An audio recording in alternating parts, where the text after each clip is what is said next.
I'm Barry Simon, and I created Conversations for Peace in order to hear from people around the world on what would be possible if there was more peace, cooperation, and understanding in the world, in their neighborhood and in the world. You know, I'm just a son of a furniture salesman from Portland, Oregon, but growing up, I was always sickened by the headlines of strife in the Middle East in particular. And so I decided to do this project. And I decided to do this project by starting off by going to Israel and interviewing people there from all walks of life on what would be possible in their day-to-day life if there was more peace, cooperation, and understanding.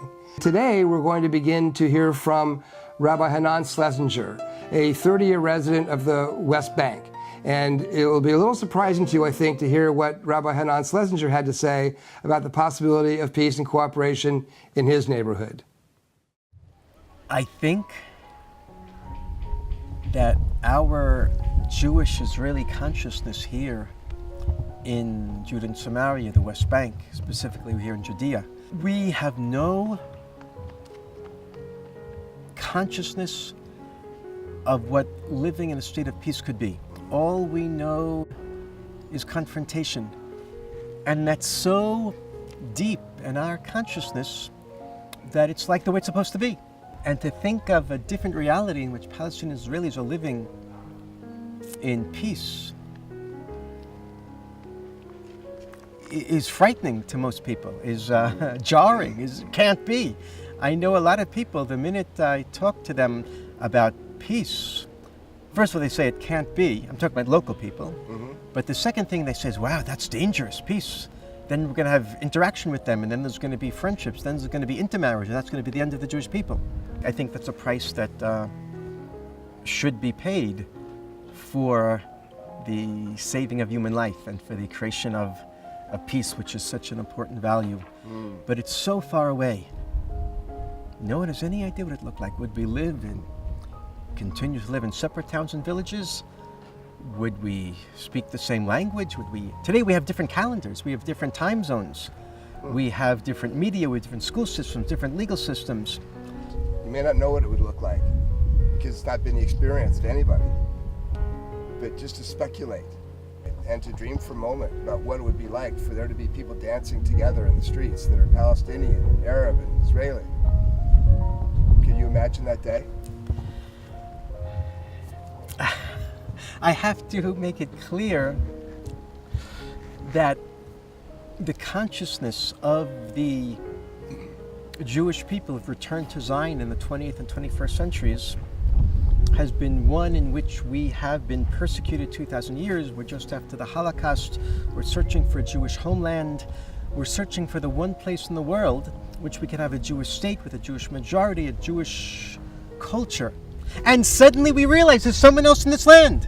They're ruining the vision for us.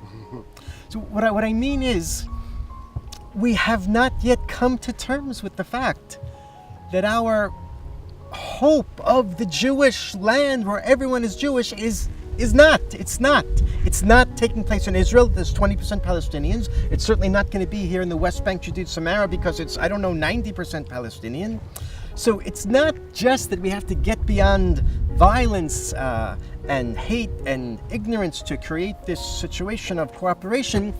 We have a narrative, a religious and historical narrative that's colliding with the reality.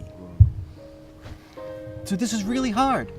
So the minute you ask me to envision what would it look like, a situation in which the people dance together, like in America, that's beautiful and it's enticing, but it also, on the other hand, is disappointing and painful, because we thought we'd be dancing alone in this land. Now, the reality is we're not going to dance alone. We have to revamp, we have to revise that vision, because it's not the situation. The only way to uphold that vision is to ignore, to be blind to the reality. And you can't be blind to the reality for that long, because you end up trampling the rights of the other. So we have here a serious conflict of vision and reality. That's why it's so hard for me to paint the rosy picture, what it's going to be like. When we get to that rosy picture, if we do, it won't be as rosy as you think it is, because we wanted something else. Yeah. We thought we were going to get something else. Right. Even though I didn't give much reason to be optimistic, I want to say that it will happen. Yeah. We just don't know how long it'll take. Right. We don't know what it'll look like. Right. We'll get there. It's a pleasure to be with you. Thanks so much. All right, great. So I really wanted to get a sense of what people have to say outside of the main cities. So I took a ride with my cameraman down to the south of Israel to a town called Rahat, a relatively barren, older construction, looked like homes that in a bad storm wouldn't necessarily make it. And Atwa has lived there for many years along with the rest of the Palestinian community. But Atwa is a very successful man. He's a lawyer, he's a mediator, and he's a doctor specializing in working with addiction, with drug and alcohol addiction situations. Atwa spoke about the Palestinian challenges and sharing that he just wanted people to be respected. And let's hear a little bit about what Atwa had to say.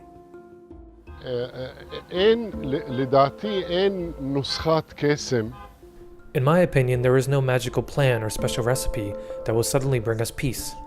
In my opinion, we need to create a new possibility and not just catch the vague notion of peace. The possibility of peace means that we cannot do what we do as usual every day, and we need to give time to create a new possibility and creation of a new avenue for creating peace. From so many trees you cannot see the forest. There are many of ideas, opinions, and ownership on the subject of peace. And because there are so many people involved, we are missing the actual starting point of where to begin. In my opinion, the way to create peace needs to be done by a concrete decision by the West, with a peace deal done by the Israelis and the Palestinians. Is there a group you can trust? This is a question that for the last 30 years has tried to look for a solution, to find the trustworthy steps in between the two countries. So if they continue doing it the same way, between the two they will find it under the status of occupation. This can be answered after there will be a new arrangement and not under occupation. Can you trust an outsider?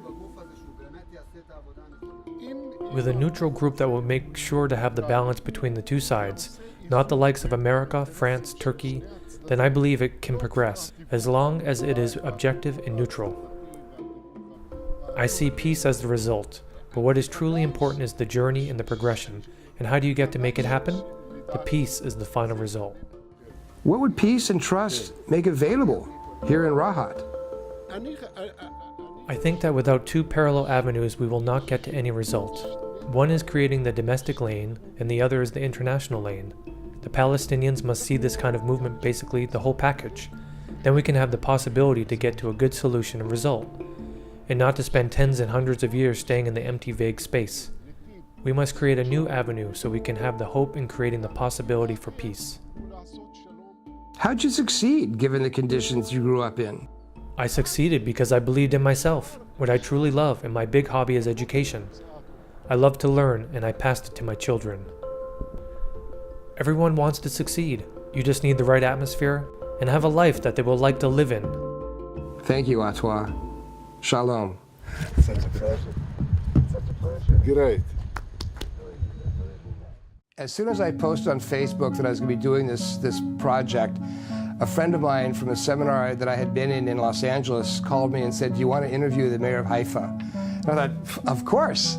And it just happened to coincide with the Haifa International Film Festival. It was very enjoyable to drive into Haifa. It actually reminded me quite a bit of San Francisco. It's hilly, it's beautiful, it's on the water, and all the people seemed very, very nice.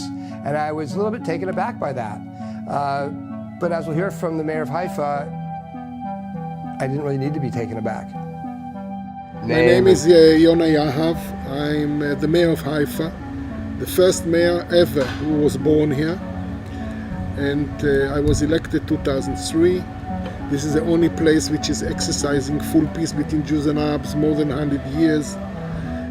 What is the population? 305,000. And about what's the balance between the Arab and the Jewish population? The Arab population is around 15%. 15%. But it's all very equal, you say? And it's, yeah, it's cut half by half, Christians and Muslims. Uh-huh.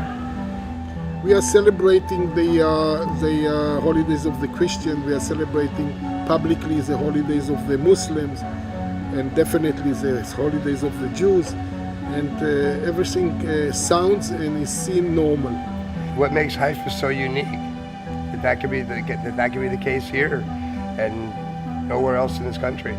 I don't have any intelligent answer because practically the Jews are the same Jews and the Arabs are the same Arabs. I arrived to a conclusion that we are lucky that 3 celebrities never set a foot here. And the 3 celebrities are Moses, Muhammad, and Jesus. Nothing is holy here. We have nothing to quarrel about. And we are living a peaceful way of life. Here, a local Palestinian can get to any job he wants. There are very many Palestinian professors in the universities here. The departments in the hospitals are solid packed with the Palestinian professors. So Nobody asks you who is the God you are praying to. It's none of our business. Yeah. If you are talented, and they are very talented, the Palestinians, why not to have them with us? I'm a bit disappointed because I don't see the same striving for peace in the other side. The Palestinian side, you can't tap on a peace movement. You don't see articles being published striving for peace, songs. Now, have people from Haifa in leadership positions like yourself been asked to go to other parts of Israel to try to help create that kind of... No. Once I was consulted, but nobody listened to me. So whatever's been created here is kind of miraculous given the way it is in much of the rest of the country. This is a real example that it's possible. Yeah. If it lasts 115 years, so it is a long period to make it very rooted. Yes.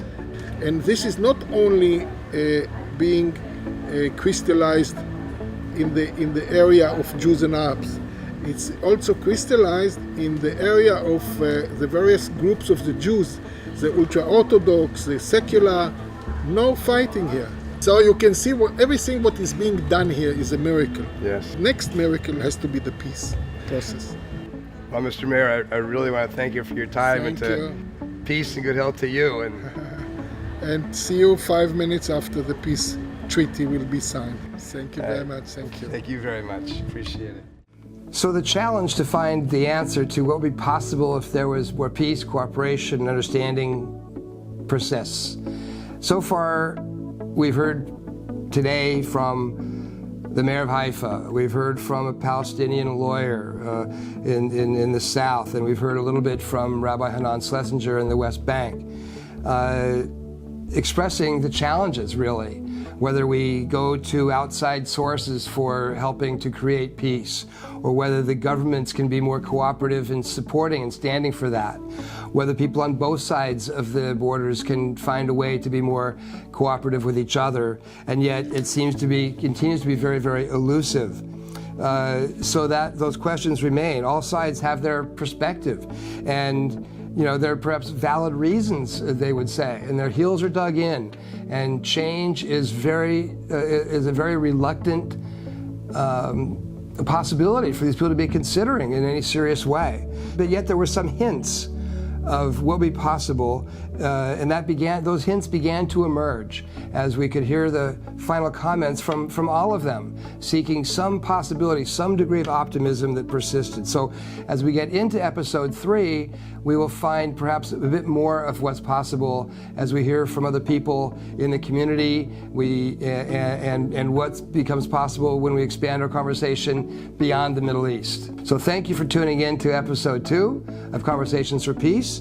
Please join us on this challenge. Look us up on the web, find us on YouTube, or Google us, Conversations for Peace. Send us your thoughts verbally or in a video. Let's hear from you about what would be possible in your day-to-day life if there was more peace, more compassion, more understanding in the world going forward. Thanks. Hallelujah, al yom sheme'i. Hallelujah, al